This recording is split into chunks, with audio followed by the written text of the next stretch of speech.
الحمدللہ رب العالمین. میں اپنے اللہ رب العزت کا بے حد شکر ادا کرتا ہوں کہ اللہ تعالیٰ نے مجھے توفیق دی کہ میں یہاں پر کورس کروں. سین کو کچھ اس طرح تھا کہ 25 سپٹمبر تھا اور میں ایک دکان پر کھڑا تھا، تو میں نے وہاں پر یہ پامفلیٹ دیکھا کہ جو ہے عربک گرامر کورس شروع ہو رہا ہے. تو الحمدللہ اللہ نے توفیق دی. اس سے پہلے میری سوچ نہیں تھی کہ اس طرح کا کوئی کورس کرنا چاہیے یا ہونا چاہیے، کیونکہ میں خود کالج اسٹوڈنٹ ہوں، اکیڈمی وغیرہ ہے تو ٹائم بالکل نہیں بچتا.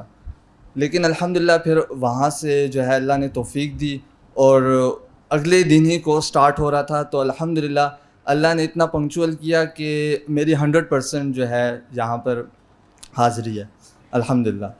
اور اس کے بعد جو ہے الحمدللہ میں حافظ قرآن بھی ہوں. تو جب قرآن پڑھا کرتا تھا یا جب قاری صاحب کو سنایا کرتے تھے تب تو اتنی سپیڈ ہوتی تھی کہ کچھ پتہ نہیں ہوتا تھا کیا پڑھ رہے ہیں. لیکن الحمدللہ ابھی جب پڑھتے ہیں یا کبھی گو تھرو ہوتا ہے قرآن سے تو سمجھ آ رہی ہوتی ہے کہ ہم کیا پڑھ رہے ہیں. مطلب پورا تو نہیں سمجھ آ رہا ہوتا لیکن کچھ الفاظ اور جملے ایسے ہوتے ہیں کہ سمجھ آ رہی ہوتی ہے. جیسا کہ سر نے ہمیں جس طرح پڑھایا، سر نے ایک قرآن کی ایک چھوٹا سا ٹکڑا اس خوبصورت انداز سے ہمیں بتایا کہ وہ مجھے بہت کلک کیا. وَلَيَنْصُرَنَّ اللَّهُ مَن يَنْصُرُهُ. اس میں جو تاکید سر نے بتائی اور جس انداز سے بتایا وہ میں نے اپنے تمام کتابوں کے اوپر شروع میں لکھ لیا ہے. جب بھی میں کتاب کھولتا ہوں تو وہ میرے سامنے آ جاتا ہے.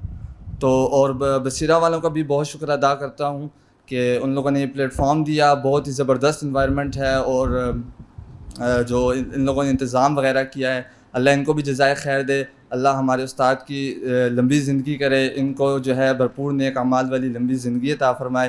اللہ ان کی پریشانیوں کو دور فرمائے اور ہمیں مرتے دم تک دین کی خدمت کرنے کی توفیق عطا فرمائے. جزاکم اللہ خیر و احسن الجزاء.